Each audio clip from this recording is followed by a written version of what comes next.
본 방송에서 제공하는 투자 정보는 투자 판단에 대한 조언입니다. 방송에서 제공하는 주식의 가치, 가격 상승 및 가격 하락에 대해서는 방송사에서 보장하지 않습니다.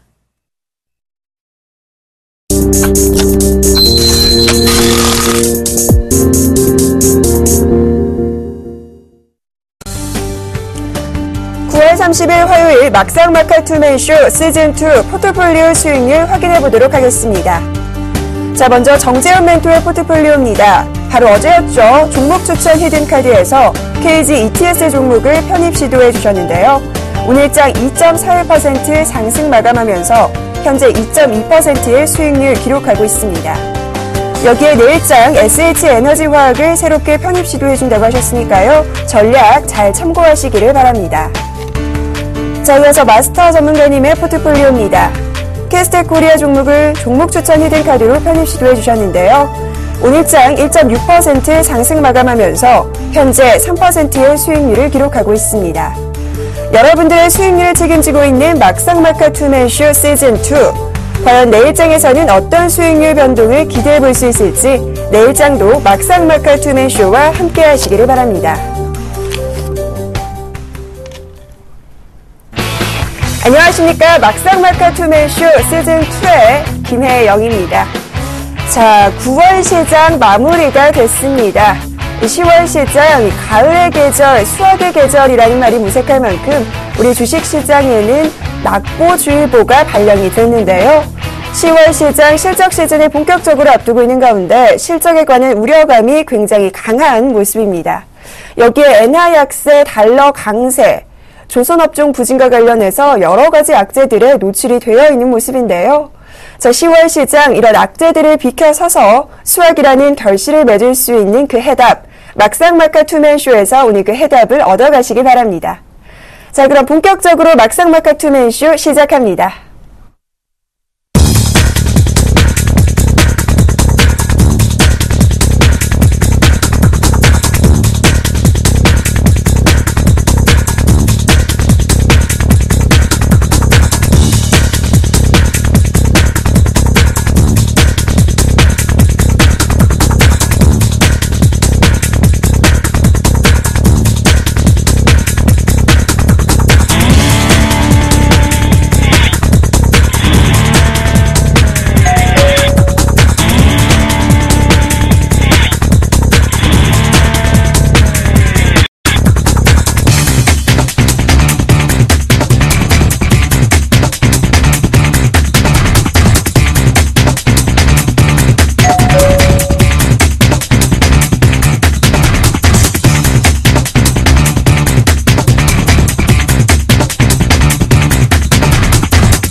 네, 오늘 코스피는 기관, 특히나 연기금 쪽에서 매도 폭탄을 내놓으면서 2020선에서 하락 마감됐습니다. 자, 이 가운데 코스닥은 오늘 상승 마감이죠. 전일 매도 공세 강하게 보였던 외국인들이 그 매도량을 상쇄할 만한 매수세를 오늘 보였습니다. 증시의 화제 1분 통해서 확인해봤습니다. 자, 이어서 오늘 막상막하 투맨쇼를 즐거운 전투장으로 만들어주실 두 분 모셨습니다. 어떤 분들이 대기하고 있을지 기대가 되는데요. 먼저 화면 통해서 만나보겠습니다. 막상막하 투맨쇼 시즌2 오늘의 출연자입니다. 먼저 샘플러스 조민규 멘토님입니다. 정확한 시황과 지수 분석의 대가시죠. 발로 뛰는 기업 탐방의 멘토님입니다. 과학적 분석과 안정적이고 중장기적인 투자 비법을 공개합니다. 더 이어서 청송사단 포커나인 전문가님입니다. 시장 흐름에 따른 종목을 발굴해 드립니다. 초단기 속성 트레이드를 위한 급등 패턴과 이슈를 분석합니다. 보조지표 활용을 통한 중기 매매 전략을 제시합니다. 성공 투자를 위한 두 분의 비법 지금 바로 스튜디오에서 공개합니다. 막상막하 투맨쇼 시즌2 오늘의 출연자 두 분과 인사 나눠보겠습니다. 반갑습니다. 자, 저희가 시즌2로 새롭게 인사드리는 만큼 이 두 분 모두 각오가 남다르실 텐데요. 먼저 조민규 멘토님부터 각오 한마디 들어보도록 하죠. 네, 매주 월요일날 방송에서 찾아뵙다가 화요일날로 이제 시간대가 좀 바뀌었습니다. 기전에 했었던 어떤 제 그 투자에 대한 방법대로, 이 시즌2에서도 뭐 한다고 한다면 충분히 좋은 결과가 있을 거라고 생각을 하고요. 앞으로도 많은 관심 부탁드리도록 하겠습니다. 네, 시즌1에 이어서 시즌2에서도 활약 기대해 보겠습니다. 자, 이어서 포커나인 전문가님과도 각오 한마디 들어보도록 하죠. 안녕하세요. 청송사단 포커나인입니다.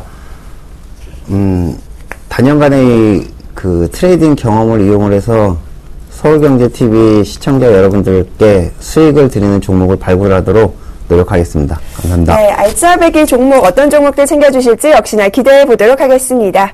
자, 이어서 오늘 시장 상황 분석을 좀 들어봐야 할 텐데요. 자, 9월의 마지막 거래일이었습니다. 9월 초만 해도 뭐 2100선, 새로운 지수대를 좀 볼 수 있지 않을까 하는 이런 기대감이 좀 있었는데요. 기대감이 무색하리만큼 하락세가 좀 계속해서 이어지고 있습니다. 조민규 멘토님은 오늘 시장 상황 어떻게 보셨나요?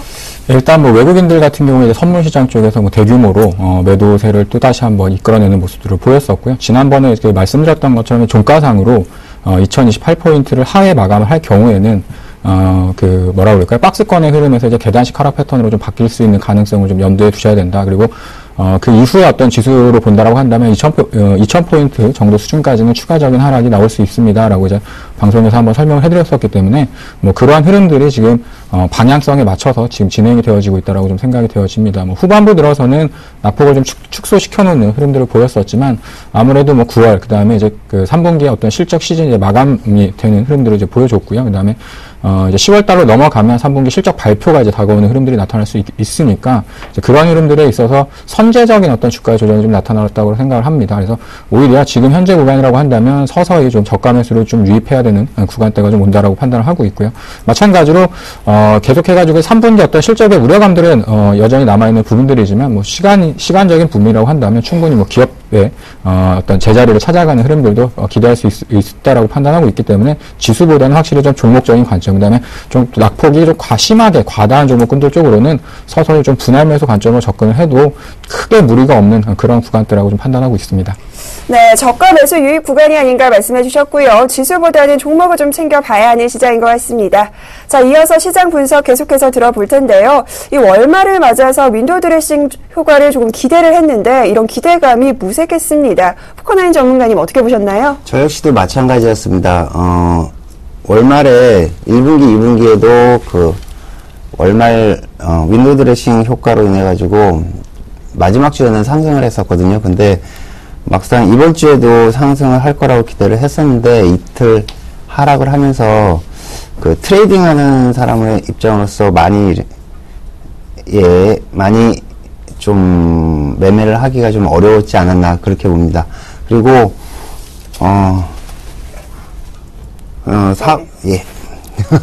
네, 자, 이어서요, 또 앞서서 저희 조민규 멘토님께서요, 또 이런 말씀 해주셨습니다. 낙폭과대한 종목들 위주로 좀 선별을 해보자라는 말씀 하셨는데요. 어떤 섹터 눈여겨보면 좋을까요? 제가 어저께 그 화학주들이 단기적으로 좀 급락하는 좀 모습들을 보여주면서 화학업종의 대표주 성격을 가지고 있는 종목군들의 좀 기본적 가치를 좀 분석을 해보는 시간을 좀 가졌었는데요. 일단 뭐 시가총액 화학주 중에서 대표주라고 할 수 있겠죠. 뭐 LG 화학 같은 경우에는 아직까지도 PBR로 1배수 이상이 있기 때문에 저가 메리트가 크게 발생하진 않는다라고 좀 보시면 될 것 같습니다. 제가 분석을 해보니까 정유화학 업종 중에서는 그나마 이제 가장 좀 그 가격적인 메리트가 큰 종목이 SK 이노베이션 정도가 PBR로 연결 기준으로 했을 때는 0.5배수 정도까지 지금 하락한 구간대에 위치를 하고 있기 때문에 0.5배수라고 한다면 SK 이노베이션이 가지고 있는 연결된 자회사들과 SK 이노베이션의 어떤 자산 가치를 합산을 했을 때 대략적으로 10,000원의 주가라고 한다면 지금 5,000원 정도 수준에 거래가 되고 있다는 얘기거든요. 그래서 기대 어떤 3분기 실적에 대한 우려감이라든가 최근에 있어서 어떤 유가에 대한 어떤 그 방향성 자체가 상승 쪽보다는 어떤 그 단기적인 하락의 모습들을 좀 보여주고 있다 보니까 그런 부분들의 우려감이 좀 반영됐다는 측면들이 있다고 판단되는데요. 화학업종 내에서도 PBR로 0.6배수 이하에 있다 그런다고 한다면 가격적인 부분들보다는 시간적인 부분으로 좀 접근을 하시는 게 좀 바람직하겠다라고 판단이 되었습니다. 그래서 지금 정도 가격권에서 매수를 한다고 한다면 충분히 뭐 어느 정도 시간이 지나면 회복이 가능한 구간이라고 좀 판단을 하고 있고요. 마찬가지로 뭐 삼성전자, 현대차를 좀 노리시는 분들도 상당히 많으신 것 같은데 아무래도 이제 지수에 대한 어떤 그 변동 폭이 막혀져 있는 흐름이다 보니까 삼성전자나 현대차보다는 아무래도 그 관악폭 구간, 그다음에 상당히 상반기에 있어서 주가의 하락이 좀 과도했었던 측면으로 좀 보셔야 될 것 같고요. 또 하나는 단순히 주가가 많이 하락을 했기 때문에 싸다라는 것이 아니라 이 기업의 기본적인 밸류에이션이라고 해야겠죠. 기업 가치보다 싼 종목임에도 불구하고 주가가 많이 내려와 있는 종목, 이런 종목군들을 좀 찾아보는 것도 조금 시간을 두고서 여유롭게 좀 투자하시는 분들이라고 한다면 충분히 수익을 낼 만한 가격권에 좀 와 있다, 이렇게 말씀드리도록 하겠습니다. 네, 명쾌한 답변을 주셨습니다. 정유화 화학 섹터, SK 이노베이션까지 말씀을 해주셨는데요. 자, 그렇다면 포커나인 전문가님께서는 이 의견에 동의하실까요? 지금 삼성전자나 지금 말씀하신 SK 이노베이션이 가격이 싸다고는 하지만 실제적으로 정유업 쪽, 그러니까 세계 유가가 좀 계속 하락을 하고 있는 입장에서 정유 쪽에서 크게 그 수익을 내지 못한다고 알고 있습니다. 그렇기 때문에 제가 봤을 때는 조금 더 기다렸다가 시장이 상승을 한 다음에 매수를 하는 게 어떨까 하는 게 개인적인 생각입니다. 네, 조금 상반되는 의견을 주셨습니다. 자, 저희 조민규 멘토님께서는요, 정유화 화학 쪽 지금 봐도 된다라는 말씀해 주셨고요. 반면 포커나인 전문가님께서는 조금 더 시점을 기다려보자라는 말씀 챙겨주셨습니다.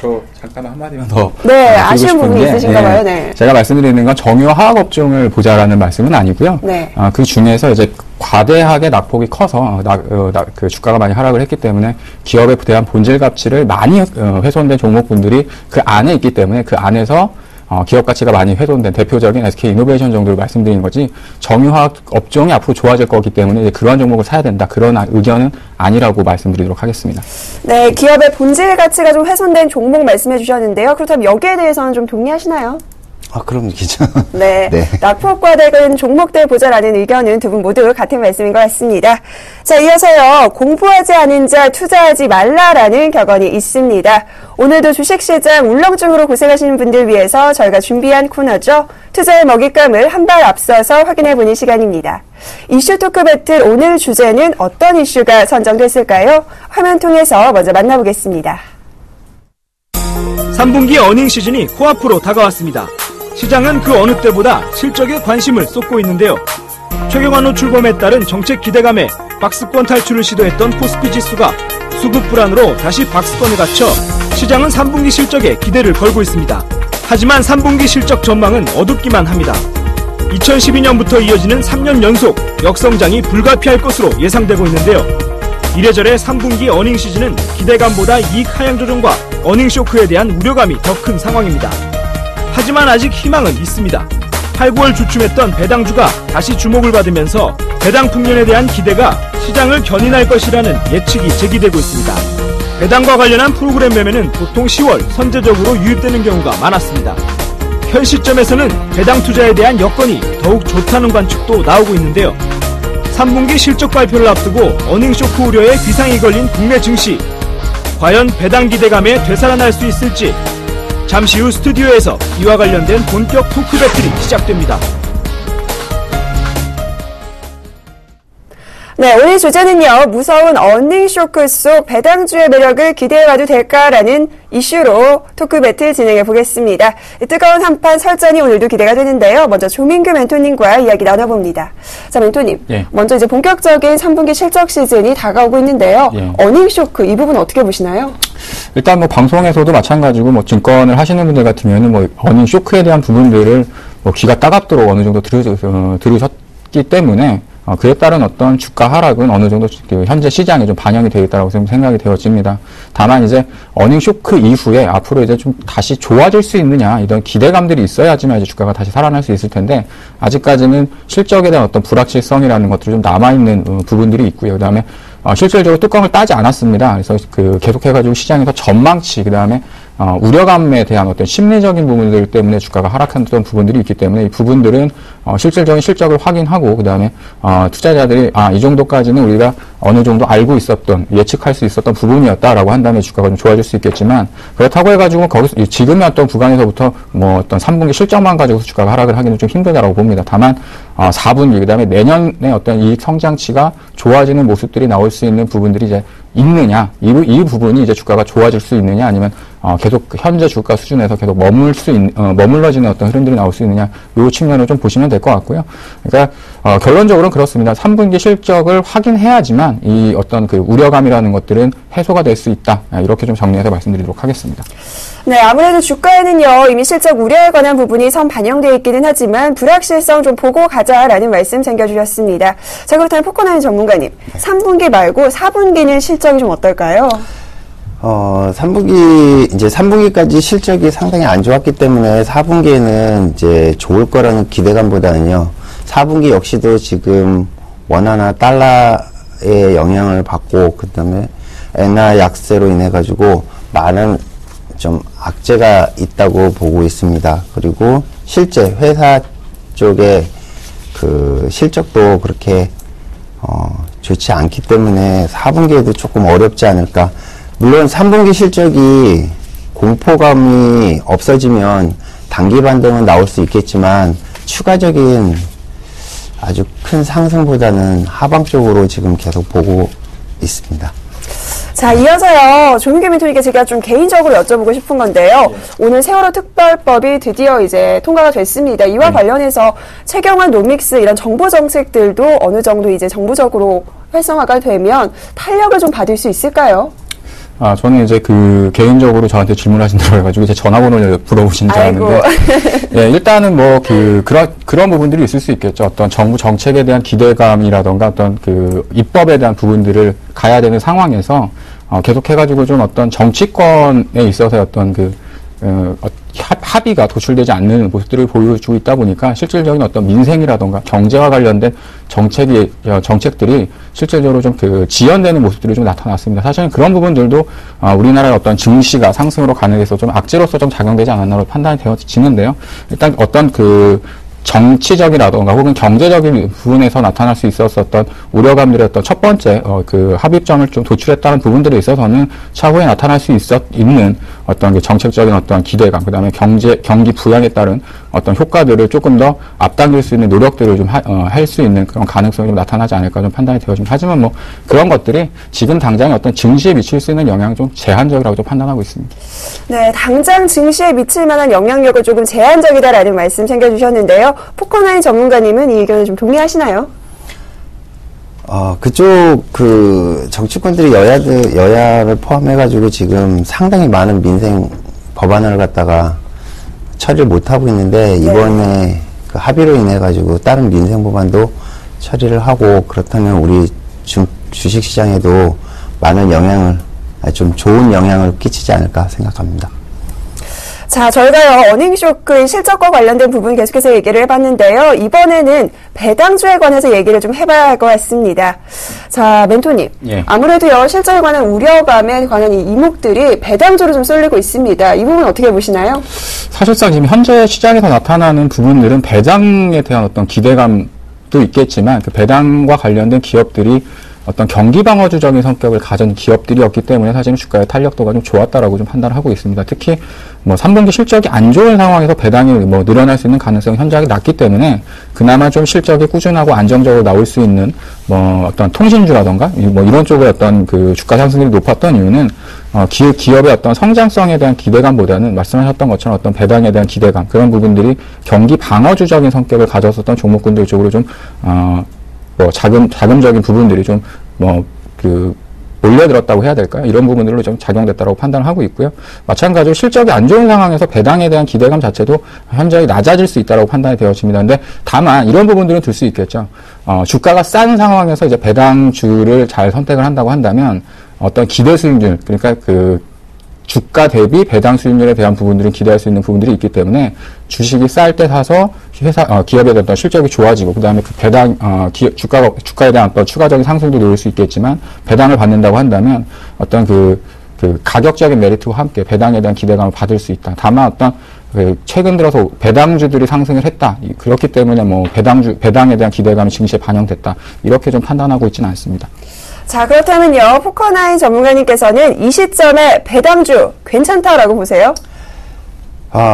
배당주도 실제 그 전체적인 주가의 흐름에 벗어날 수는 없습니다. 그렇기 때문에 한꺼번에 그러니까 4분기에 단순히 배당으로 인해 가지고 주가가 오른다는 생각보다는요, 그 기술적인 반등과 그 다음에 연말 배당으로 인해 가지고 그 펀드나 아니면 그 기관들의 수익률을 높이기 위해서 계속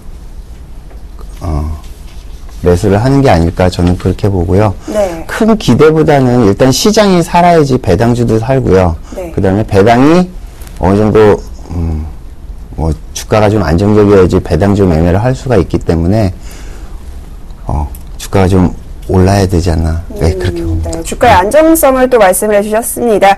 자, 그렇다면요, 이 배당이 생각보다 좀 낮을 경우에는 오히려 저평가된 종목이 좀 낫지 않을까 하는 생각도 좀 드는데요. 조민규 멘토님은 어떻게 생각하실까요? 네, 맞는 말씀이죠. 그러니까 어떤 배당이라는 것 자체는 뭐 여러 가지 이유를 가질 수 있습니다. 대주주가 어떤 배당 정책, 친주주 환원 정책을 통해 가지고 어떤 주가 부양이라던가 이런 부분들로 작용할 수도 있고요.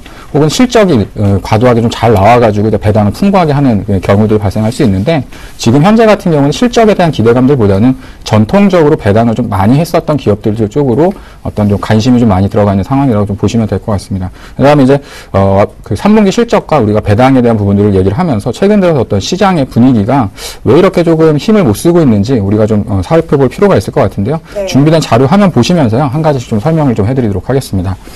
지금 첫 번째 화면에 보시는 게 이제 코스피 지수의 전체적인 어떤 PBR 밴드입니다. 화면에 보시는 것처럼 약간씩 낮아지는 모습들을 보여주고 있지만 2010년도 이후의 어떤 흐름들하고 거의 비슷한 정도의 수준을 유지하고 있습니다. 그래서 PBR 밴드를 보면 대략 뭐 한 1.1배수에서 1.2배수 밴드 쪽에서 지금 계속 왔다 갔다 하고 있기 때문에 우리나라 코스피 지수가 현격하게 가격적으로 많이 싸다 이렇게 볼 수 있는 상황은 아니라는 거죠. 다만 이제 그 중에서도 상대적으로 주가가 좀 많이 하락한 종목군들 쪽으로는 가격적인 메리트가 발생할 수 있겠지만 현재 어떤 코스피 지수 상황만 놔두고 봤을 때 전체적인 시장 흐름 자체가 가격적인 메리트가 과거의 어떤 금융위기라던가 이런 단기적인 급락을 통해서 나타날 수 있었던 그런 가격적인 메리트가 발생할 수 있는 지수 때는 아니라는 겁니다. 두 번째 화면을 좀 보시면요. 코스피 PER 밴드인데요. 중요한 게 이겁니다. 우리가 계속해가지고 실적에 대한 불확실성이라던가 이런 부분을 얘기하고 있는데 지금 2010년도 이후에 코스피 지수는 2050포인트에서 뭐 대략 한 1900포인트 이 정도 수준에서 계속 박스권에 대한 흐름을 보였다고 한다면 PER 밴드는 계속해가지고 상승하는 모습들을 보여주고 있습니다. PER이 올라간다는 얘기는 실질적으로 우리나라 기업들이 성장에 대한 모습들을 보여주면서 실적이 좋아질 때 나타나는 현상인데 실적은 안 좋아짐에도 불구하고 PER이 높아진다는 얘기는 그만큼 실적 대비 주가가 상대적으로 싸지 않다라는 얘기가 될 수 있겠죠. 그렇다면 어떻게 될까요? 주가가 내려오는 게 정상적인 흐름입니다. 그러니까 PER이 낮아지는 국면과 PBR이 낮아지는 국면이 동시에 이제 부합될 때 증시는 이제 나름대로 의미 있는 저점을 확인을 하고 이제 올라가는 어떤 상승세로 좀 전환될 가능성이 높다라고 보시면 될 것 같고요. 앞서도 보였던 것처럼 PBR 밴드는 뭐 기업의 어떤 내재적인 가치니까 가치는 비슷한 정도 수준 위치를 하고 있습니다. 그래서 단기적으로 한 번 더 추가적인 조정이 나온다고 한다면 이제 가격적인 메리트가 발생할 수 있는 수준에 도달을 하겠다라고 좀 보시면 될 것 같고요. 그때까지는 뭐 시장에 적극적으로 개입하시기보다는 조금 더 여유를 가지시고 좀 지켜보셨다가 이때다 할 때 한번 과감하게 매수를 해보시는 것도 하나의 방법이 아닐까 이렇게 말씀드리도록 하겠습니다. 네, 전략 제시해 주셨고요. 자, 그렇다면요. 낙폭과대 종목과 배당주 중에서 어떤 종목을 선택하는 게 보다 유리하고 효과적인 선택일까요? 포커나인 전문가님 어떻게 생각하세요? 지금 현재는 낙폭과대주를 갖다가 들어가기에는 조금 조심스러운 게 있습니다. 왜 그러냐면은 아까도 말씀드렸듯이 4분기 혹은 2015년에 계속 실적이 좋아질 거라는 생각이 든다고 그러면 물론 낙폭과대를 들어가서 버티면 주가가 올라가서 수익을 낼 수 있겠지만 실제 그것보다는 차라리 전통적인 배당이 많이 주는 뭐 한국전력이라든가 아니면 KT라든가 아니면 SK텔레콤 같은 그다음 그런 전통적인 배당을 많이 주는 주식을 갖다가 저점에서부터 좀씩 모으는 게 어떨까 하는 게 개인적인 생각입니다. 자, 그렇다면요, 배당주도 아니고 낙폭 과대주도 아니다. 그럼 어떤 종목을 좀 봐야 할까요, 전문가님? 코스닥 우량주들 저는 좋아합니다. 코스닥 우량주 특히 게임주라든가 아니면 많이 빠졌던 주식 중에 핸드폰 관련주들, 핸드폰 부품주들이나 아니면 아이폰 관련주들이 지금 많이 빠져 있는 상태인데 그 중에서 시장이 무너지면서 같이 무너진 종목이나 아니면 홀로 너무 낙폭이 많이 된 종목을 찾아서 하는 게 어떨까 합니다. 네. 네, 낙폭 과대주가 좀 조심스럽고 배당주도 메리트를 좀 느끼기 힘들다라고 생각하시는 분들에게는 어떤 섹터를 봐야 할까요? 조민규 멘토님 어떻게 생각하십니까? 네, 저는 낙폭과대주가 메리트가 있다고 생각을 하고 있습니다. 네. 그래서 낙폭과대주라는 것 자체를 단순히 주가가 많이 하락을 했기 때문에 우리가 낙폭과대주다. 그러니까 시각적으로 10,000원 하던 주식이 5,000원 쓰니까 많이 싸다 이런 의미를 말씀드리는 게 아니라 주가가 많이 하락했지만 기업 가치도 같이 이제 하락을 한 아까 말씀드렸던 것처럼 기업의 어떤 기본적 가치는 5,000원짜리 주식인데 10,000원 있다가 5,000원이 오면 원래 제자리를 찾아서 온 거거든요. 근데 10,000원의 가치를 가지고 있지만 현재 5,000원 정도밖에 평가를 못 받는다고 한다면 이제 그게 가격적인 메리트를 이제 볼 수 있는 부분들이 있는 거고요. 그래서 낙폭과대주를 선별적으로 접근을 하실 때도 기업에 대한 기본적인 가치를 먼저 환산한 이후에 주가로서 이제 접근을 하셔야지 단순히 고점 대비해서 주가가 많이 떨어졌으니까 이게 낙폭과대주다 이렇게 판단하기 좀 힘들다고 생각을 하고 있습니다. 지금 현재는 낙폭과대주가 충분히 매력이 있다라고 저는 생각하고 있습니다. 네, 낙폭과대주 메리트가 있다라는 말씀까지 챙겨봤습니다. 자, 이렇게 해서 저희가 오늘 무서운 어닝쇼크 속 이 배당주들의 매력 어필될 수 있을까라는 주제로 뜨거운 배틀 펼쳐봤는데요. 화면 통해서 두 분의 의견 다시 한번 정리해드립니다. 자, 먼저 오늘 주제 무서운 어닝쇼크 배당주로 좀 즐겨봐도 될까라는 주제였는데요. 먼저 조민규 멘토님입니다. 긴 호흡으로 저가 매수 낙폭과대 의견 제시해 주셨고요. 포커나인 전문가님입니다. 3분기 실적보다는 연말 배당 기대감에 주목을 해보자라는 의견 주셨습니다.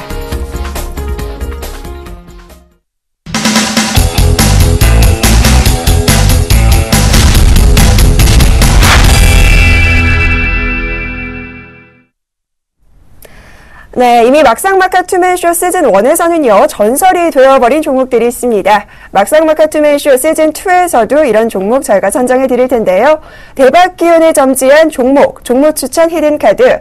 자, 과연 오늘은 이 두 분이 어떤 종목을 가져오셨을지 기대가 되는데요. 화면 통해서 먼저 만나보겠습니다.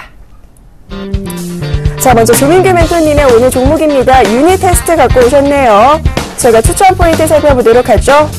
턴어라운드 성공을 했고요. 실적 대비 저평가 국면이다라는 장점 제시해 주셨습니다. 자, 다음은요. 포커나인 전문가님입니다. 종목 추천 히든카드 오늘 유비벨록스 갖고 오셨습니다. 추천 포인트 살펴보도록 하죠. 자, 국내 대표 스마트카드 기업이고요. 비파이 관공서에 공급한다라는 장점 찝어주셨습니다. 자, 두 분의 종목 추천 히든카드가 공개가 됐습니다. 저희가 좀 더 세부적으로 알아봐야 할 텐데요. 먼저 조민규 멘토님. 예. 이 종목이 진정한 히든카드다. 어떤 매력이 있을까요? 예, 유닛 테스트 같은 경우에는 제가 시즌 1에서도 상당히 좀 강조를 드렸었고 상당히 높은 수익률을 좀 기록했었던 종목입니다. 그럼에도 이제 시즌 2의 첫 번째 종목으로 편입하는 데는 그만한 이유와 확신이 좀 있겠죠. 최근 들어서 주가가 단기적으로 좀 조정을 받으면서 가격적인 좀 메리트가 발생을 했고요. 가장 중요한 건 이제 실적적인 부분인데 작년도 실적 대비해서 상당히 급격하게 턴어라운드에 성공하는 모습을 보였습니다. 2분기 때도 영업이익 기준으로 해서는 전년 동기 대비해서 4,000% 넘게 상당히 실적이 좋아지는 모습들을 보였었고 이제 겨우 기업에 대한 그 제자리를 찾아왔다라고 좀 판단이 되어집니다. 충분히 가격적인 메리트가 발생하고 있는 구간이라고 보시면 될 것 같고요. 또 하나 이제 성장성을 줄 수 있을 텐데요. 최근 들어서 이제 반도체, 그때 특히 이제 그 국내 쪽에서는 뭐 삼성이라던가 하이닉스가 하고 있는 메모리 반도체에 대한 부분들이 과거에 같은 경우에는 DDR3가 이제 그 주력 반도체로서 그런 자리매김을 했다라고 한다면 점진적으로 DDR3에서 이제 DDR4로 넘어가는 흐름들이 나타나지고 있습니다. 그래서 그런 부분들은 실질적으로 장비 중에서도 이제 후공정 업체 쪽, 그래서 특히 뭐 검사 장비라던가 혹은 공정 장비를 하는 기업들한테는 상당히 좀 큰 수혜가 될 수 있는 흐름들을 적용할 수 있을 거라고 판단이 되어지는데요. 유닛 테스트 같은 경우에는 아무래도 이제 검사 장비 쪽에서 뭐 삼성, 그러니까 삼성을 제외한 뭐 대만이라던가 특히 이제 우리나라에 있어서는 SK 하이닉스를 대표적으로 볼 수 있을 텐데 그쪽과 관련된 수주들이 꾸준하게 늘어나는 모습들을 보여주고 있고요. 단순히 메모리 장비뿐만 아니라 제가 계속해가지고 좀 강조드리는 부분들이 있습니다. 이제 SSD 테스터라는 부분들인데요. 이런 부분들을 통해 가지고서도 충분히 어떤 그 반도체가 가지고 있었던 메모리에 대한 부분들 말고 SSD를 통해서도 충분히 추가적인 어떤 그 실적과 성장을 기대할 수 있다라고 좀 보시면 될 것 같습니다. 화면에 보시면요, SSD가 과연 무엇인가 이렇게 궁금해하시는 분들이 계실 텐데 왼쪽에 보이시는 화면이 이제 원판으로 되어 있는 지금 여러분들이 쓰시는 컴퓨터의 하드디스크가 이제 저런 모습입니다. 근데 옆에 보이시면 반도체들이 이제 이렇게 몇몇 가지가 이렇게 그 회로 기판에 이렇게 밀집되어 있는 모습들을 보실 수 있을 텐데요. 저게 지금 SSD라는 어떤 차세대 저장 장치라고 보시면 될 것 같습니다. 그래서 최근에 어떤 고사양 컴퓨터들 같은 경우에는 SSD라는 어떤 그 하드디스크를 대체하는 부분들이 두 개가 이제 그 공유돼가지고 이제 그 탑재가 되어져 있고요. 지금 어떤 그 반도체 쪽을 바라보는, 그 다음에 뭐 컴퓨터에 대한 그 시황 쪽을 보시는 분들 같은 경우에도 차세대 쪽으로는 하드디스크를 SSD가 좀 대체하거나 보완해 나갈 수 있다라는 전망들이 상당히 우세하게 나타나지고 있습니다. 두 번째 화면을 보시면 노란색으로 보이시는 게 보이는 화면이 이제 HDD, 그러니까 하드디스크의 어떤 시장 전망이고요. 파란색으로 보이는 게 이제 SSD 디스크의 어떤 그 시장 전망인데, 보시는 것처럼 하드디스크는 점진적으로 이제 축소되는 좀 그 감소세로 이제 접어든 어떤 국면에 있다고 한다면 SSD 시장은 계속해가지고 점진적으로 이제 커져가는 시장으로 좀 발판을 넓혀가고 있다라는 얘기죠. 근데 그럼에도 불구하고 아직 시장이 개화 단계에 있다라고 좀 보시면 될 것 같습니다. 아직까지도 뭐 SSD를 그 쓰시는 분들이 그렇게 많지는 않습니다. 고사양 컴퓨터, 그다음에 최근 들어서 좀 울트라북이라고 하는 노트북 중에서 좀 작은 그 얇은 그런 그 PC 쪽에서 이제 사용이 좀 많이 되어지고 있고요. 그래서 이런 쪽으로 시작 단계에 있기 때문에 점진적으로 그 반도체를 만드는 회사 쪽에서는 설비 투자라던가 이런 부분들이 충분히 늘어날 수 있다라고 좀 판단을 하고 있습니다. 당연하게 이제 그런 부분들이 매출액으로 이제 작용이 되고 있는데요. 2010년도, 2011년도 이제 가장 좋았던 500억이 넘는 어떤 그 매출액을 기록을 했다가 작년 같은 경우에 이제 전방 산업이 좀 위축이 되면서 투자가 좀 많이 감소를 했었죠. 그러다 보니까 주가가 이제 많이 떨어져 있던 상황이 발생을 할 수밖에 없었었고, 1편에서 그 막상막하 시즌 1에서 이제 했을 때가 이제 그런 부분들이 주가에 반영됐다가 좋아지는 흐름이었고, 지금은 이제 그 제자리에 주가가 이제 돌아왔다라고 보시면 될 것 같습니다. 마찬가지로 영업이익 자체도 올해 그다음에 최소한 내년 정도에는 뭐 기본적으로 사상 최대 실적을 넘길 걸로 예상을 하고 있고요. 잘하면 올해 하반기까지도 좋은 실적이 나와서 사상 최대치에 근접할 수 있는 정도의 수준까지도 기대할 수 있는 흐름들이 있습니다. 그래서 전반적으로 이제 올해뿐만 아니라 내년까지도 어떤 이익에 대한 성장과 매출에 대한 성장이 나타날 수 있는 가능성이 좀 크기 때문에 현재 주가가 거의 부담스러운 영역은 아니라고 보시면 될 것 같고요. 그에 따라서 이제 우리가 그 목표 주가에 대한 부분들을 한번 좀 살펴볼 필요가 있을 텐데요. 지금 현재 그 시가총액이 뭐 650억 정도에 위치를 하고 있기 때문에 뭐 부담스러운 그 단기적으로는 약간 좀 올라와 있는 상황에서 조정을 받고 있지만 충분히 한 800억 정도까지도 추가적인 상승이 좀 가능하다라고 판단을 하고 있습니다. 그게 뭐 단순하게 기술적으로 우리가 판단하는 것들이 아니라 이 회사의 어떤 그 상반기까지의 그 순이익을 기반으로 했을 때 하반기, 그 다음에 3분기, 4분기에 대한 그 예상 EPS를 환산해 보면 대략 430원 정도 되니까 곱하기 10배수 시장의 어떤 평균 PER이라고 할 수 있겠죠. 그래서 곱하기를 한다고 한다면 4,500원 정도까지는 충분히 상승이 가능할 수 있겠다라고 좀 판단을 하고 있습니다. 마찬가지로 상당히 보수적으로 PER 10배수를 적용한 거고요. 반도체 장비의 평균적인 PER을 보면 대략 한 12배수에서 13배수 정도 되기 때문에 뭐 충분히 한 5,000원 정도까지도 상승이 가능한 종목이라고 말씀드리도록 하겠습니다. 네, 조민규 멘토님의 유닛 테스트, 저희 막상막하 투맨쇼 시즌 1에서 이 부동의 수익률 1위를 자랑했던 종목인데요. 그만큼 굉장히 기대감이 강합니다. 자, 그렇다면 포커나인 전문가님은 유닛 테스트를 대적할 만한 종목, 어떤 종목인가요? 자, 제가 가지고 있는 종목은 유비벨록스라는 종목입니다. 2014년을 처음 시작하면서 제가 가장 주목했던 테마가 4가지가 있습니다. 사물 인터넷 쪽이랑 비콘, 그 다음에 NFC 3D 프린터였는데, 그 중에서 유비벨록스 같은 경우는 세 가지의 테마를 갖다 동시에 가지고 있는 세 가지 업종을 갖다 동시에 만족을 하는 종목이라고 보겠습니다. 그리고 이 종목 같은 경우는 계속 추세를 보고 있었는데 이 추세가 2012년 하반기부터 지금 보시면 2012년 하반기부터 해서 쭉 지금 빠지고 있습니다. 그래서 지금 그동안에 계속 관심 종목으로 넣어놓고만 있다가 최근에 삼성전자가 NFC를 이용을 해서 중국 시장에 진출을 한다는 그 뉴스로 인해서 최근에 주가가 한번 크게 움직였습니다. 제가 생각하기에 지금 이 시점에 이러한 움직임은 첫 움직임이라고 보고 있고요. 이 지금 들어온 그 매수세로 인해 가지고 추가적인 상승세를 기대하고 있습니다. 그것뿐만이 아니라 유비벨록스 같은 경우는 뭐 스마트 카드나 위치 정보, 그 다음에 NFC 결제, 그 다음에 ID 카드, 우리가 쉽게 전철 들어갈 때 카드를 대면 띡 하고 체크되는 거 있죠.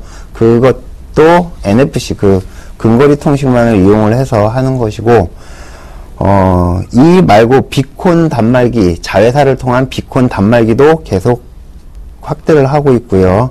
앞으로 사물 인터넷, 비콘, NFC 합쳐서 상당히 유망한 기업이라고 생각을 합니다. 네, 비콘과 NFC, 사물 인터넷까지 세 가지 모두 충족할 수 있는 종목이다라는 추천 포인트 주셨는데요. 조민규 멘토님은 어떻게 생각하실까요, 이 종목? 유비벨록스요? 네. 뭐 단기간에 최근 들어서 이제 바닥권에서 강하게 올라오는 부분이어서 저도 관심 있게 좀 많이 봤습니다. 근데 한 가지 궁금한 건 뭐냐면 최근 들어서 그 NFC 관련주들이 뭐 단기적인 어떤 상승 흐름을 보였었던 원인 자체가 애플에서 이제 NFC와 관련된 뭐 전자결제 시장 쪽에 진출을 하겠다 이런 이슈들이 부각이 되면서 주가가 올라오는 흐름들을 보였었는데 사실 이제 국내에 있는 뭐 삼성이라던가 LG 같은 경우는 사실 그 전부터 NFC를 활용을 하는 단말들이 많았기 때문에 그에 따른 어떤 뭐 추가적인 어떤 수혜라던가 이런 부분들이 좀 제한적이라고 좀 판단을 하고 있고요. 그래서 그런 부분들에 대해서는 어떻게 생각을 하시는지 한 가지가 좀 궁금하고 또 하나는 지금 어떤 전자결제주에 관련된 NFC와 관련된 기업들의 어떤 흐름을 보면 하드웨어적인 측면보다는 소프트웨어적인 측면의 주가, 관련 기업들의 주가 흐름이 상당히 좋습니다. 근데, 제 생각에는 하드웨어 쪽보다는 소프트웨어 쪽을 선택하는 것이 좋지 않았을까라는 생각이 드는데, 그에 따른 반박 기대해 보겠습니다. 네. 이 궁금증에 관해서 궁금증 해결을 좀 해주셔야 할 것 같아요. 시청자분들도 좀 궁금해 하실 것 같은데요.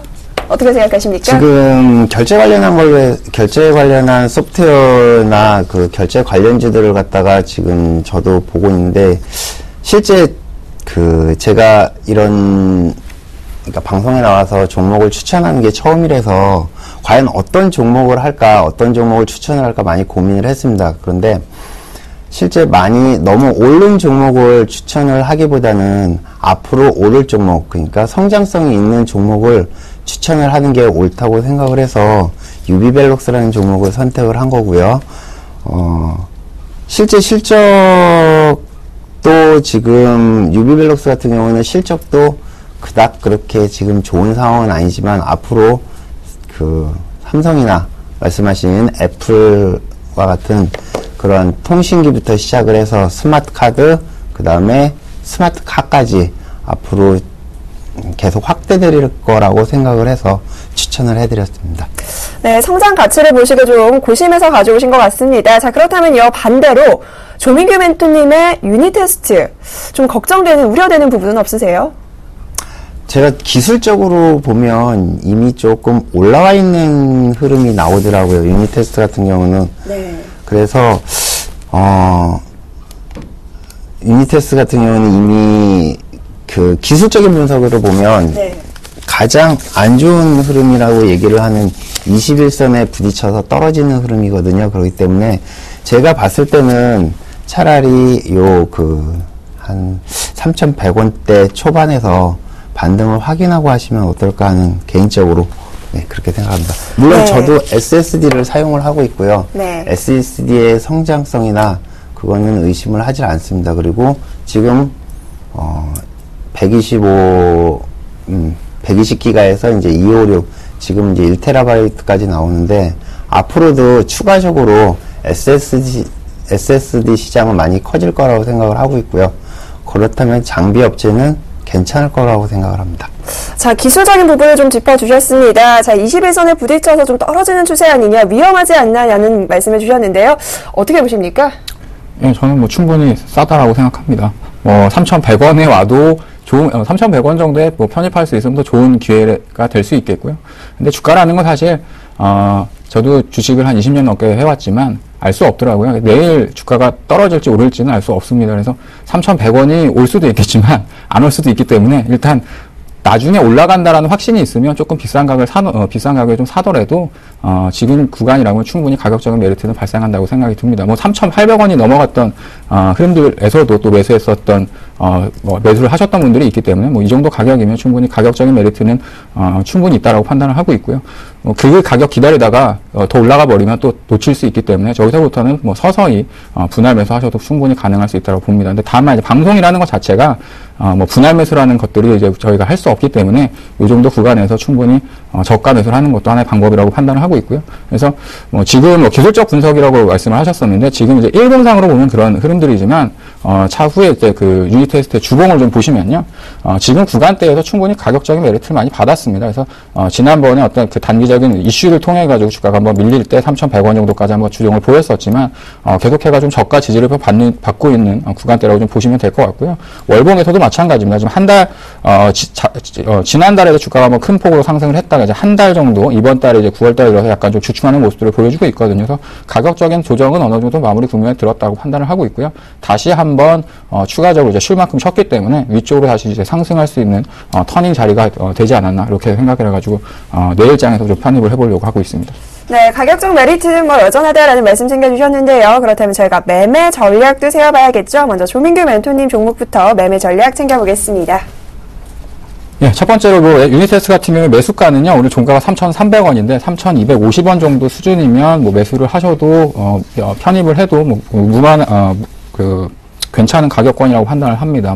조금 더 쉬어가는 흐름이 나올 수도 있을 수도 있겠지만, 또 주식이라는 건 알 수 없거든요. 주가라는 것 자체는. 기업이 성장을 하고 실적이 좋아지는 것들은 알 수 있지만, 주가는 알 수 없습니다. 그래서, 이 정도 가격권이면 충분히 먼저 잡아놓고 가야 된다라고 판단을 하고 있고요. 목표가는, 4,500원 정도로 설정을 했습니다. 앞서서 목표 주가에 대한 부분도 설명드릴 때, 기본적으로 이 회사가 올해 예상할 수 있는 기본적인 순이익과 EPS를 산정했을 때 450원 정도, PER 아주 보수적으로 봤을 때 10배수 적용하면 4,500원 정도 되니까 1차적인 목표가는 4,500원 정도로 말씀드리도록 하겠고요. 손절가는 좀 넉넉하게 밑으로 좀 잡았습니다. 2,800원 정도. 그러니까 방송상에서는 어찌됐든 2,800원 깨트리지 않는 이상 편입을 해가지고 보유하는 전략을 말씀드리도록 하겠고요. 앞서서 그 기술적인 분석에 대한 부분을 말씀드렸었는데 차트를 보면서 다시 한번 좀 설명드리도록 하겠습니다. 네. 제가 왜 이 가격권에서 다시 한번 좀 봐야 되냐고 말씀을 드리고 있냐면 첫 번째로는 일봉상에서는 단기적인 저항을 받았습니다. 마찬가지로 3,400원권에 있어서 박스권에 대한 단기적인 이제 상단을 한번 확인하는 흐름들이 나왔었는데 지금 현재 수준이라고 한다면 이 자리가 위로 넘어갈지 아니면 이 정도 구간에서 약간 횡보를 할지는 사실은 우리가 알 수 있는 부분들은 아니고요. 다만 이 정도 구간에서 한 번 정도 다시 치고 올라가는 흐름들이 나온다고 한다면 3,800원 정도까지는 무난한 상승이 좀 기대할 수 있다라고 좀 판단을 하고 있기 때문에 이 정도 구간이라고 한다면 충분히 매수 접근 가능하다. 그래서 매수가는 3,250원 정도 말씀드리도록 하겠고요. 다시 한번 목표가는 4,500원, 손절가는 2,800원 제시해드리도록 하겠습니다. 네, 목표가 4,500원 제시를 해주셨는데요. 1차적인 목표가라는 말씀을 해주셨어요. 네. 아무래도 상승 쪽으로 무게감을 좀 많이 실는 모습인데 1차적인 목표가 언제쯤 도달할 거라고 생각하세요? 빠르면은 이번 달에도 갈 수 있겠죠. 주가라는 건 알 수 없으니까. 네. 근데 다만 올해 안에서는 4,000원 이상은 충분히 갈 수 있다라고 판단하고 있습니다. 다만 이제 이게 끝이 아니라 내년이 더 다이나믹한 한 해가 될 수 있다고 판단하고 있기 때문에 올해보다는 내년이 훨씬 더 회사도 많이 좋아지고요. 그다음에 어떤 기대감이 더 클 수 있다라고 판단을 하고 있습니다. 최근 어떤 시장 흐름 자체, 그다음에 특히 어떤 주식이라는 것 자체가 올해 실적도 중요하지만 이제 내년이 다가오고 있는 흐름이 될 수 있기 때문에 내년 실적에 대한 기대감도 상당히 무시할 수 없는 부분들이거든요. 그래서 지금 현재 구간이라고 한다면 올해도 마찬가지지만 내년까지 연장해서 바라봤을 때 상당히 싼 주가 수준의 위치를 하고 있다 이렇게 생각을 하고 있습니다. 네, 중장기적으로도 굉장히 매력적인 종목이 아닌가 싶은데요. 자, 저희 멘토님께서 또 기업 탐방 굉장히 많이 다니시잖아요. 네, 유닛 테스트는 언제쯤 가실 생각이세요? 유닛 테스트는 제가 실질적으로 한 2년 동안 8번 정도 탐방을 했었던 회사고요. 그래서 기업에 대한 상대적인 내용은 상당히 좀 많이 알고 있습니다. 그래서 주가가 이제부터는 과거 같은 경우에는 실적이 좀 안 좋아지는 흐름들이 나타나면서 주가가 좀 하락을 했었던 측면들이 있었었는데 이제부터는 계속해가지고 좋아질 일만 남아있고요. 그리고 앞서서 말씀드렸던 것처럼, 그 메모리 반도체뿐만 아니라 이제 SSD라는 어떤 새로운 성장 동력을 탑재하고 하고 있기 때문에 이 두 가지가 이제 합쳐지면 매출이 크게 성장하는 부분들은 당연한, 시간적인 흐름이다라고 좀 판단하고 있습니다. 그래서, 지금 이 정도 수준이라고 한다면 가격적인 메리트 충분하다. 그리고 목표 주가는 4,500원이 도달하면 다시 한번 제가 원래 생각하고 있었던 목표 주가를 방송상에서 공개하도록 하겠습니다. 네, 1차적인 목표가 언제 도달할까 저도 기대가 되는데요. 추가적인 목표가 저희 막상막하 투맨쇼에서 확인해 보시기 바랍니다. 자, 이어서 포커나인 전문가님께도 매매 전략 들어봐야겠죠? 네, 유비벨록스 처음에 종목을 가져오면서 생각을 했던 게 이제 주봉을 보면 가장 주식에서 가장 그 매매하기 쉬운 21선 주봉상의 21선을 지금 타고 올라오고 있습니다. 그래서 일봉을 보면 아까 말씀드렸듯이 삼성전자의 NFC 진출로 인해서 상당히 주가가 한번 움직임이 나왔습니다. 근데 이 움직임이 없었다면 이 종목을 고르지 않았을 겁니다. 근데 실제 움직임이 나온 후에 지금 횡보를 하고 있는 상태입니다. 물론 네. 박스권을 유지를 하면서 지금 저점과 고점을 갖다가 유지를 하고 있습니다. 그래서 제가 말씀드린 매수 추천가는 12,300원, 12,300원이면 오늘 저점 정도가 되겠습니다. 그래서 오늘 저점 정도의 매수를 하시고 그 다음에 손절가는 11,400원을 제시해 드렸습니다. 11,400원은 이 흐름, 박스권이 완전히 무너지는 가격까지, 그 다음에 순간적으로 하락을 했다가 혹시 올라오는 그 포인트까지 잡아서 11,400원을 제시를 해드렸고요. 목표가는 1차적으로 15,000원을 말씀드리고 싶고, 최종 목표가는 17,500원까지, 올해죠. 올해 4월 고점 바로 전까지 목표가를 제시해 드리겠습니다. 네, 저희가 이렇게 해서 두 분의 종목 살펴봤습니다. 조민규 멘토님과 포커나인 전문가님의 오늘 히든카드 종목 화면 통해서 정리해 보겠습니다. 자, 먼저 조민규 멘토님의 종목입니다. 오늘 유닛 테스트 갖고 오셨네요. 시즌1에서 부동의 1위를 자랑했던 만큼 기대감이 굉장히 강한 종목입니다. 자, 오늘 추천 포인트 보면요. 턴어라운드 성공을 했고요. 반도체 진화에 관련된 수혜가 기대되는 종목입니다. 이어서 매매 전략 살펴보도록 하겠습니다. 매수가가 3,250원, 목표가가 4,500원, 손절가는 2,800원으로 대응하시면 됩니다. 자, 이어서요. 포커나인 전문가님의 종목입니다. 유비벨록스 오늘 추천해 주셨는데요. 국내 대표 스마트카드 기업입니다. B8 관공서에 공급하고 있는 만큼 수혜가 기대가 되고요. 매매 전략 저희가 확인해 보도록 하겠습니다. 자, 매수가는요. 오늘 유비벨록스 12,300원입니다. 목표가가 17,500원, 손절가는 11,400원으로 가격 전략 세워보시면 되겠습니다.